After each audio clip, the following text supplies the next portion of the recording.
I ask all the heroes of this planet to like, and also use the techniques of subscribing to Jutsu and a powerful comment under the video on Jutsu. I wish everyone a pleasant viewing and the most pleasant emotions. The story of My Hero Academia Vigilantes takes place 5 years before Deku enters the UA school, where the first thing we are told is that this spin-off will be about unlicensed heroes who help people at their own discretion, while remaining in the shadows. The season starts with an introduction to our main character, Koichi Haimawari, who is an ardent fan of All Might, collecting his merch. He also dreams of becoming a hero and helping people, but due to strange events in the past and what he considers a weak work, he is now just a student working part-time at a grocery store. As a result, our hero, having watched how All Might destroys the villain, remembered that he is late for work. However, around the next turn he ran into Saga and his hooligan friends, from whom he escaped with his quirk sliding. Afterwards, on the way he accidentally stumbles upon a concert of a street idol Popstep, and as a result he is completely late for work. Plus, on top of everything,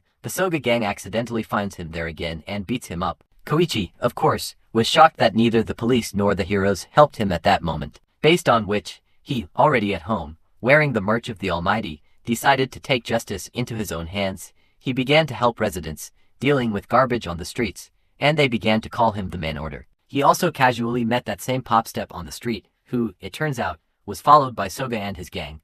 They decided to beat her up for showing her ass everywhere. Up again just for the company, but grandfather Kostet suddenly appeared and intervened. He is looking for a prohibited drug called Trigger, which enhances quirks and denigrates the language, and since the effect of the trigger is temporary, neither the police nor the heroes can track down the villains after using it, because they return to their original appearance. As a result, grandfather destroyed the bandits, and having noticed potential in Koichi, he decided to take him into his team so that he would help him look for villains and check their tongues. Having previously beaten the villains up, they were also joined by Popstep, who quickly figured out through social media how to look for traces of Trigger, but since Kostet's fists were constantly itching, he suddenly decided to beat up the suspicious guy in the suit. But Aizawa, a vacationer passing by, stood up for the guy, and they started a fight with Kostet. Aizawa immediately used his erasure on him, but it didn't work on Grandpa, and the hero realized that this guy was only using his physical strength. In this regard, the hero stopped their fight because he was wrong about Kostet's bad status. At the same time, that guy really turned out to be a drug addict,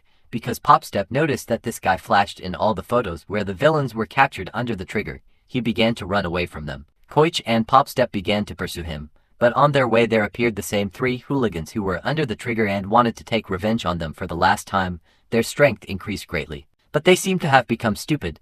Aizawa also heard all this and decided to take the hooligans on himself. Our gang continued to chase the guy who injected himself with a trigger hidden in the hero toys. It turned out that he had a quirk of enlargement. He became a giant monster who behaved like a child. Kostet started a fight with him, but he gave him a beating. Also in the hands of the giant was Popstep, which flew out of his hands, since the monster lost his balance. Koichi decided to save the girl, since her quirk needed to push off from something, also after our boy was almost crushed by the monster, but he managed to slip away from it. Aizawa appeared there and erased the giant's quirk, and as a result of this mess, all the villains were sent to the police. Then Aizawa decided to talk to Kostet, where he explained to him that he was just an ordinary vigilant citizen. He does small work that the police and professional heroes do not have time for. Thereby he tries to prevent atrocities by knocking out villains before they do bad things. He understood this wisdom when he read the newest 2nd volume of the Manhua Guardian Blades, published by Osbuka. This work is made in the best traditions of the Wanderer Kenshin, Berserk and Vagabond. The main events take place in ancient China,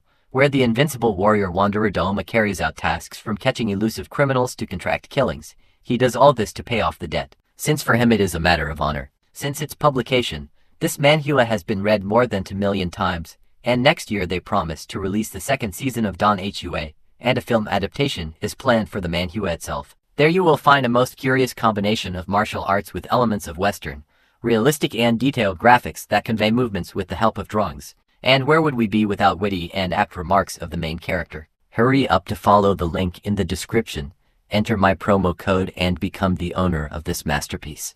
Then we were transferred to Popstep, who wanted to thank Koichi for saving her, but he began to irritate her, and as a result, she did not do it. Also after that, Knuckleduster appeared there, and as a result, these 3 decided to create a gang of outlaw heroes to help people from the shadows. Popstep will be engaged in searching for villains and warning people. For Koichi, grandfather Knuckleduster fitted protective equipment and a bulletproof vest, and he also changed his hero name to Crawler. However, everyone continued to perceive him as a person of the Order of the Champion of their district in the fight against garbage, and the school children even nicknamed him Half Moon. Brass Knuckles in this trio will be responsible for distributing random and not only humanitarian slaps on the back of the head, where our heroes only had time to stop him. Also, Papstep meanwhile greatly expanded her fanbase, where after they heard people screaming, it turns out it was a strong villain under Trigger, and while Koichi was busy saving the child, Brass Knuckles took on this villain. However, since the villain was distracted, he demolished his attic, where the police barely recognized him.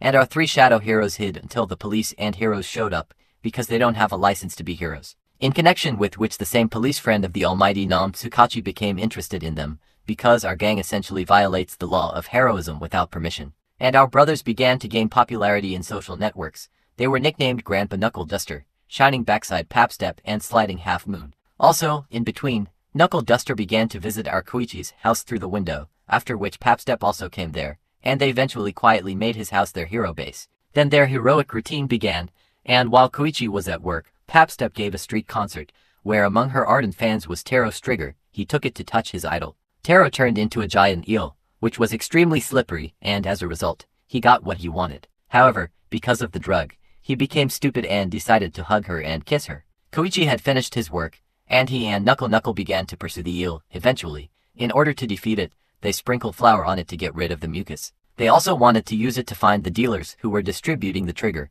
but after its transformation, all the evidence disappeared, and they were left with nothing again. The police also tried to find leads, but the villains they caught all said that a stranger had given them the drug for free, and now they wanted to understand the purpose of this distribution. Further, after these events, our heroes continued to exploit the Koichi house, while at the same time, Papstep's schoolboy fans got close to the eel in order to find the distributor through him, since Tira, it turns out, had already been released from the police. They invited our heroes to talk to him, but on the way there they met fans, among whom was Hidiska, and they took a photo with her. And they also explained to us in passing that this one-eyed cutie is the very distributor of the trigger. Her quirk is a queen bee. She controls 3 bees that are able to carry the trigger and transmit it through a bite. She decided to have fun and distribute the trigger to several villains at once, but the police, together with the Almighty, quickly scattered them all. Meanwhile, Knuckle Boss, having seen the bee, began to pursue it in order to find the owner, who at that time, taking advantage of the commotion,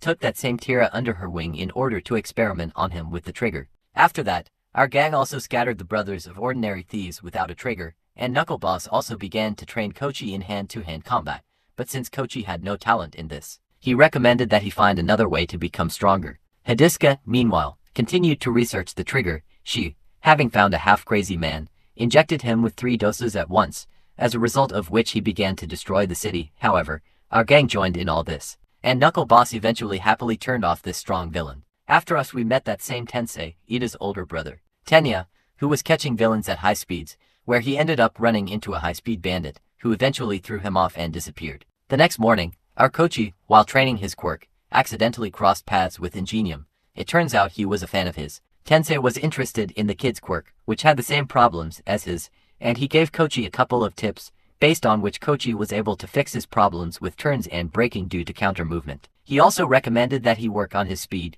and plus to everything, he invited him to his hero agency. However, having learned that Koichi did not have a license, he told him to come there as an assistant. Then, already at work, Ingenium again encountered the same high-speed villain who was constantly escaping from them. This time, in order to catch up with him, he removed the airbags from his suit. They also prepared an ambush for him, but it turned out that this high-speed villain was a bat, and he could fly. The heroes pursued him, but he dodged them without any problems until our 3 got involved. Koichi distracted the villain so that Kostek could knock him out. It turned out that Ingenium recognized Koichi by a quirk and asked him to return the business card with which he invited him to his agency. It turns out that he did so because he realized that this invitation was no longer relevant, because Koichi already has a great team. Then we were told that when Koichi entered the university after the party, he pulled everyone to his house on the roof of an abandoned building. However, everyone was pretty scared then, and after that they began to consider him a university maniac. Since then, no one has set foot in his house, with the exception of Papstep and Kostet, and we were also casually introduced to a masked Punisher who punished villains the heroes were looking for with his sword. Afterwards, we were returned to Koichi's house, where Papstep came to him to eat his pudding for free. He told her that he was a fan of Almighty. He had almost all of his merch, except for a 5-year-old copy that he lost back in his school days. That day he was running for the hero exam, but he saw a pink-haired boy drowning in the river. He saved him and left him that very almighty hoodie to warm him up. However, As a result of this, Koichi was late for the exam, and as a result, he could not become a hero. Hearing this story, Papstep suddenly got mad and left, because it turns out that he saved not a boy at all. It was a small pink-haired girl, Papstep, and she's kept his sweatshirt ever since. She eventually decided to buy puddings and tell him the whole truth to get his thing back. However, when she arrived, her grandfather was already there, where they ended up just gobbling up the puddings, and she never told him anything. As a result, Koichi continued to think that he had saved the boy, who had already grown up and become a hero thanks to him, because he had seen a similar guy with pink hair on TV. Also, in the meantime, the same strong villain, whom Hidisco was already waiting for, came out on the loose. She again gave him a trigger, and he again began to destroy the city. Our Troika arrived there, but since this villain became stronger and faster, he knocked them out and began to chase them, while the queen was watching this and collecting an amnesis. As a result, the giant almost crushed Koichi, but that same Punisher in a mask appeared, seeing whom the villain began to run away. The Punisher called himself Stendhal, and he, just like our Troika, climbs where he is not asked. After hearing the police, he ran away. It turned out that after he caught up with the villain and eliminated him, now he has the same spiky bandit Soga next in line, with whom our heroes decided to meet and talk at the invitation. But in the end, since our Troika was in shock, they did not have a conversation. Then we were again shown Stendhal, who killed the Yakuza on the orders of Hidisco. In exchange for their blood, she provided him with a list of villains who used the trigger. She also arranged a meeting with the spiky Soga, who decided to fight him so that he would not get to his friends. Hidisco, in order to make the fight more fun, injected Soga with a trigger, which caused him to turn into a hedgehog monster. Our Troika also found out about this mess, where when Koichi arrived there, the Punisher told him that he would take on the villain, but Koichi did not expect that he was going to kill him. So he intervened and began to save the hedgehog. However, Stendhal wounded his leg, where he immobilized him after receiving his blood. Then, Kostet suddenly appeared there, but Stendhal said that he did not want to fight him, because they had one righteous path. However, Kostet warned Stendhal that if he stepped on the painted line, they would not avoid a fight, based on which the Punisher decided to cheat and still get to Sog. But Grandfather was waiting for this, and as a result, he gave Stendhal a powerful kick. The Punisher, without a mask, took out two knives and was able to get Grandfather's blood. He immobilized him, but then suddenly retreated, thanking them for opening the true path to him. Now he will be that same Stein, the killer of heroes without licenses, because he realized that false heroes are even more disgusting than villains, and now he will exterminate them, leaving behind a bloody, uninterrupted trail. After that, he retreated and almost killed Hidisco when they met. Then after these events, our Koichi went to the university, where Makoto suddenly sat down with him, who needed help in his area. In exchange, she promised to help him with preparing for the exam. The first thing they did was go to his house to start preparing. She started to drive him according to the laws that once created that very division into heroes and villains, and only later it turned out that she needed Koichi as a guide guard in this area, because she was collecting information about 3 vigilantes without a license operating in this area, in connection with which they agreed to meet on Saturday. It also turned out that Makoto is the younger sister of Inspector Namtsukachi,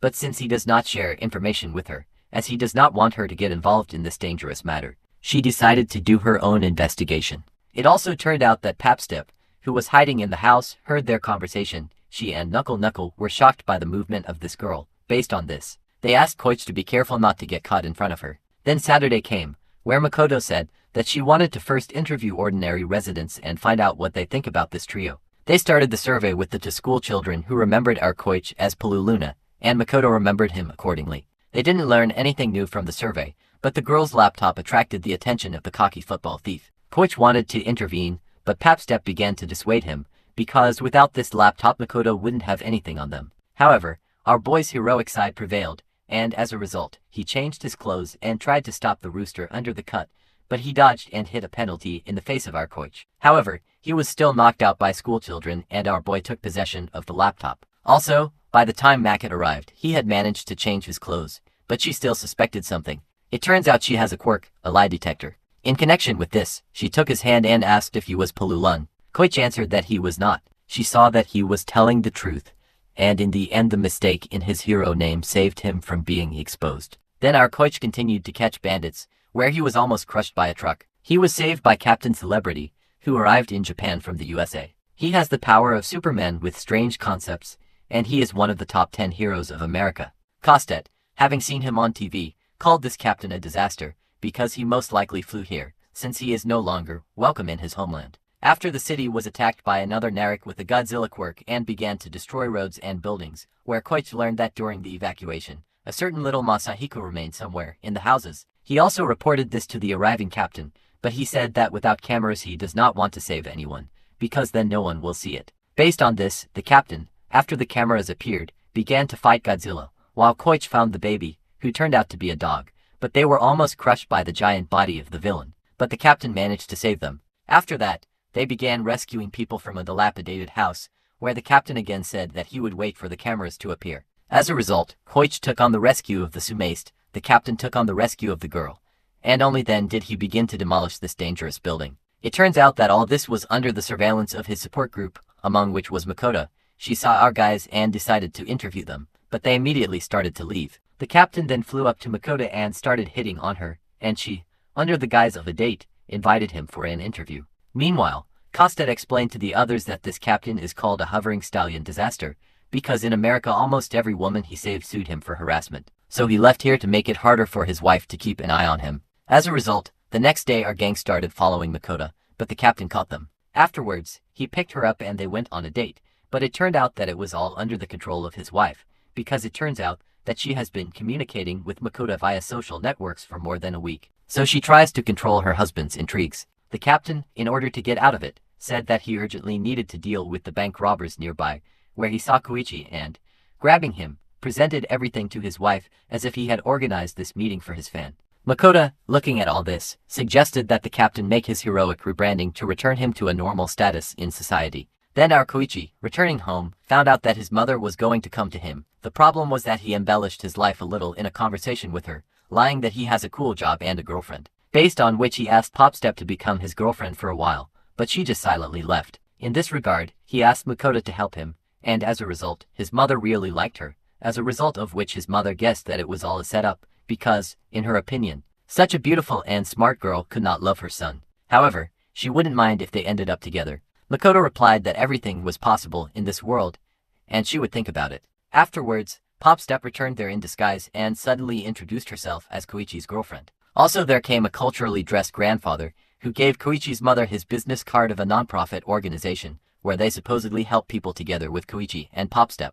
Mom said that it was all cool, but the main thing for her was that Koichi gave up his attempts to become a hero, because once he had already tried to do this and thereby ruined his life, she considers him hopeless. However, Popstep, hearing these words and knowing the truth, said that this was not so, where after a rude response from her mother she ran away. They asked Koichi to catch up with her and give her a couple of compliments to calm her down, but Koichi decided to go straight to the trump card, but all this only made the situation worse, because Koichi doesn't know how to give compliments. Then they went to show the city to his mother, where Koichi bought himself another almighty sweater, and his mother was even more delighted with Makoto. After that, they got on the bus, which it turns out that Hidisco decided to capture through her cat at that time. She injected him with a trigger, which he connected to the bus and began to drive around the city. Our heroes found out about this and decided to lure the cat car to a deserted highway, which was closed due to a partial collapse during Godzilla's attack. Also, the Ingenium high-speed team came to their aid. They immediately began to evacuate people, but in the process,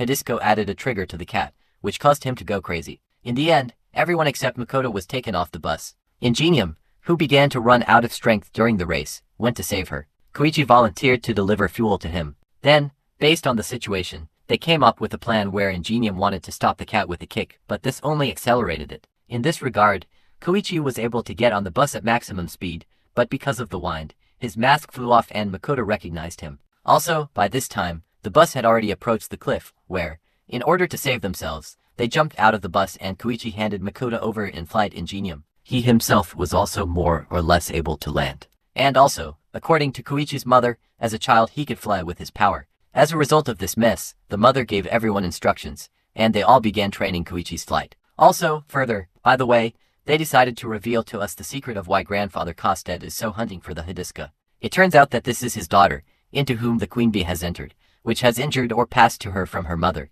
who is now in the hospital. It also turned out that the grandfather used Koichi and Popstep to attract attention in order to find his daughter through them. And also the spiky Soga, who at that time was looking for a Hidisca to pass on a message, was attacked by bees that were in one of her friends. But his buddies saved him, and they all work for Grandpa. Then Soga crossed paths with our duo, sitting in ambush, but he did not talk to them. We were also shown a Hadiska who was in some house where she liquidated parents. She found out about her friend who was found unconscious, and she decided to move from there. Then we were immediately transferred to Kostet, where after training he came to Koichi's house. Their Papstep informed them that she had been invited to a free concert to perform on the roof of an old shopping mall. In this regard, Koichi invited Makoto to help, who, although she realized that the three were street heroes without a license, promised to keep it all a secret. She also called the captain and said that she had a grand plan on how he could win people over. For this, she took on the organization of this concert, which will now be in collaboration with the captain to take the event to a new level. But before that, we were all shown the preparations for the festival. Papstep and Koichi arrived there, acting as her manager. Makoto introduced them to the twins with whom Papstep would share the stage. A quartet of dancers and a quartet of musicians also arrived. And in the end, they were given 2 weeks to prepare for the rehearsal on their own. The host of this event will be present Mike, and the sexy heroine Midnight will also perform there. On the day of the festival, Aizawa was heading there, who met a surprise prepared by Hadisko on the way. It was that same crazy fan of Agar-Terror, on whom the quirky racer didn't work for some reason this time. He twisted it with great difficulty, but Taro began to emit lightning, where he touched the transformer, cutting off the lights in the entire area. It turns out that he just wanted to enjoy the performance of Papstep, who was put on stage at that time to calm people down, and she also began to perform in her street style in front of the crowd. Makoto, meanwhile, called the captain to help deliver generators here. At the same time, Hadiska, who was watching the chaos and was about to add panic by throwing in a trigger, saw behind her the father of Kasted's grandfather, who was hinting that his daughter seemed to have a split personality. It turns out that this was all because of the queen bee that had moved into her and taken control of her daughter's mind. In connection with this, she began to release exploding bees, but Kastet realized that she was doing all this only to distract attention. He also prepared a special stun gun knuckle for her in advance, which is why Hadi started to run away. He drove her into a dead end, but Hadi managed to take a portion of the trigger from the eel's body, which gave her the power of his quirk. And since her father had said before that you can die from a discharge in the heart, she listened to his advice, striking him right in the heart with a discharge, turning it off and getting a burn on her hand. However, he was prepared for this, because he had bought painkillers in advance. He also made the Knuckleduster with a defibrillator function. He also remembered their last conversation, where he believes that he lost his daughter because of his blind stubbornness. But now he has changed, and now everything will be different. By this time, the electricity was restored, and the festival began, which really infuriated Hadiska. After all, it turns out that her dream was to perform on stage, but because of her stubborn father, she was unable to realize it. As a result, the father caught up with the triggered daughter and turned her off with just a few blows. Afterwards, he pulled the queen bee out of her body, without which the swarm began to scatter chaotically. But the boss, having taken out his previously prepared gas, blew up almost all the bees along with the queen. He also knew, it turns out, that after the uterus was removed, his daughter's body would be lifeless, so he built the defibrillator into his Knuckleduster, and as a result, he successfully resuscitated his daughter. At the same time, the rooftop festival began to gain momentum, and we were also shown a guy with lightning on his face who works for the police, and for some reason he caught one of the bees. Then, already at dawn, a new villain appeared in the city again, the giant praying mantis, with whom the captain dealt. Koichi was also there, who had previously angered this villain, for which he received a lecture from the captain with home delivery. However, Makoto also appeared there, from which the captain tried to take a break, but in the end they flew off to finish their business. Our heroes started discussing how villains have been appearing lately as if without a trigger, and they decided to stop at looking for those who need help. At the same time, Tsukachi found out that these are all a new type of villains, because a lethal dose of the trigger was found in their blood, but at the same time their body seemed to have been taught to resist an overdose. For this reason, they do not turn back into their original form, and the police think that they are just pawns in someone's big game. After that, we were shown how Ingenium and the captain decided to have a heroic collaboration, although, in fact, the captain was supposed to fly on the second day of the festival. Based on this situation, a crawling hero was thrown onto the stage so that he would entertain people instead of Cap. Meanwhile, during the recording of the second take of the collaboration, the guy with lightning threw a car at the heroes, in which was that same super fast villain, and since he was under the trigger, he was even faster, due to which he easily broke away from Ingenium, and the captain began to pursue him. It turned out that the villain was looking for Koichi to take revenge on him. He heard his voice coming from the festival and headed there. The villain rushed in and grabbed Koichi, but the captain caught up with him and the villain was eventually defeated. Also, thanks to this event, the captain did show up at the festival. Later, already at home, the guys found their grandfather's left behind knuckles, which happened for the first time, because he never took them off. Makoto also showed up there, bringing them photos and fan letters from the festival. In this regard, Papstep decided to make a board of honor, part of which Koichi decided to use. They also left a place for the Knuckleduster, who, it turns out, was in the hospital with his daughter at that time. She, having come to her senses, asked where her mother was, but it turned out that her mother had recently died, but the Knuckleduster decided to keep it a secret for now. And the Knuckleduster decided to no longer participate in shadow operations, and Koichi, realizing this, realized that he had already been acting independently for several weeks. End of the season outside the law.